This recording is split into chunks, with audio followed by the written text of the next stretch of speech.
Hello everyone, welcome to my basic guide to infantry positioning and infantry combat.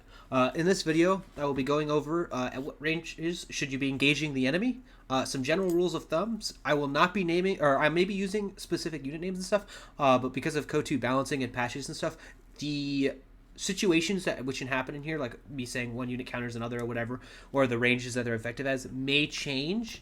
So the important thing, though, is the fundamentals that I will be going over, which is why I will not be focusing on going over, oh, this unit's good at long range. I will mention it in my examples because at the time of this patch 1.06, that is how it works.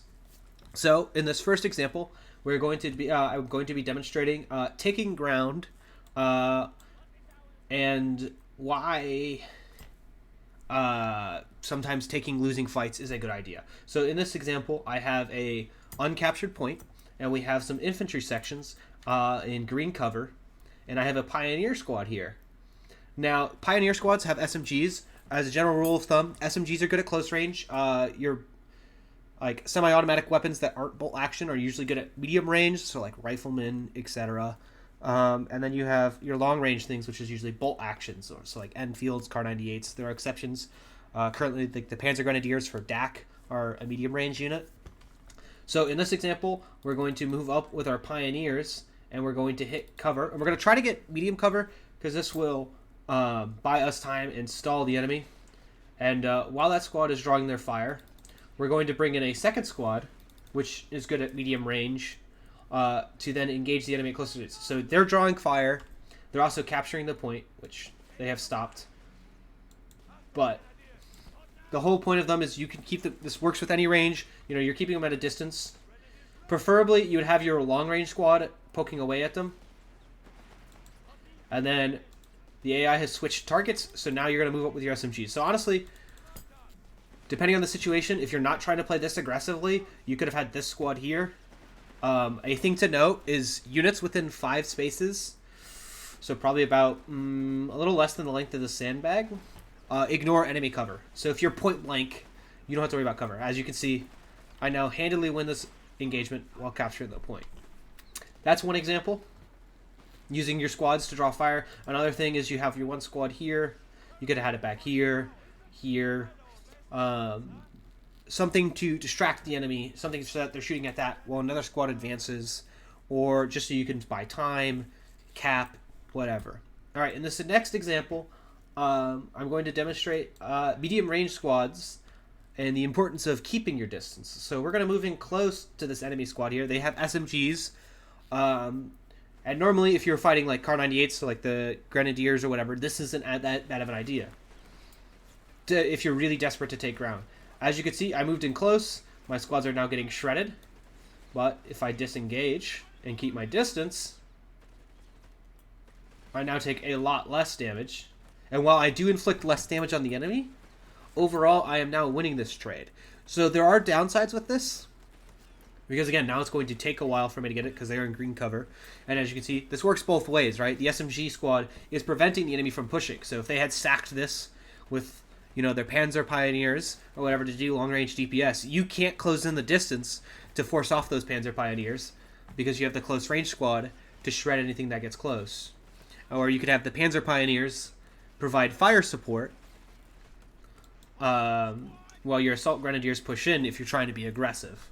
Again, having 2 squads opens up a lot more flexibility, so there is an importance in having nearby squads so you can assist each other, especially in 1v1s. It's not as important in 2v2s and beyond in team games. We're just going to speed that up. Alright, so we're going to have in this example, we're going to have an enemy Panzer Grenadiers from where pushing in on my infantry section. Infantry section, they're going to be able to do good DPS. So in situations like this where you're going to be forced off, infantry sections have like the same DPS at all ranges, so they're a good long-range squad. If you let the enemy move in close like this, you're going to die. So what could be a situation here is if you actually disengage, you're going to take more damage because you're no longer in cover.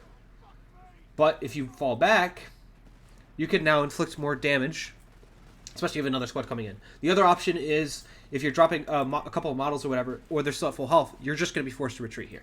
You're going to have to take this loss because they're closer to the squad. But as you can see here, it's a lot closer now because I disengaged. And if I had done it sooner, it would have worked out too. Again, and then if they wanted to go for the VP, because if you're here, you'd be denying the VP. So being here in front of the VP doesn't work as much because you could force them to bleed here.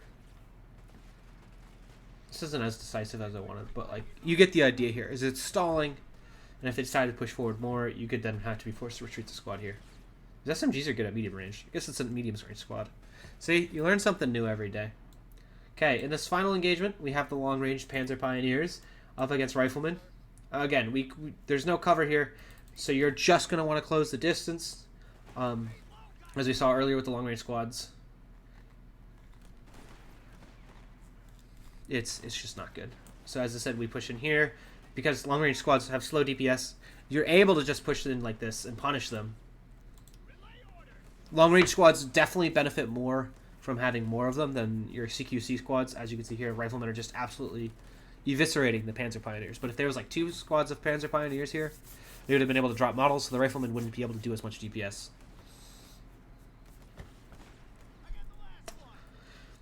Alright, that's pretty much it for this video. Again, I was trying to demonstrate positioning and what's important. You have your green and yellow cover. A green cover is always going to be better than your yellow cover. Don't forget, high ground will ignore cover.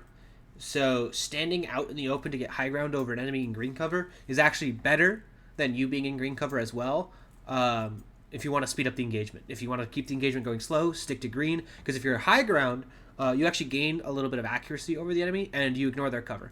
Meaning you have an advantage, or you basically are negating their green cover, and thus have the advantage, assuming you are going to tie or lose that engagement or not win that engagement.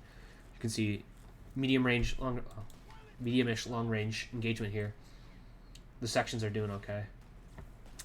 All right, that's it. Any questions, comments, concerns? Post them down below.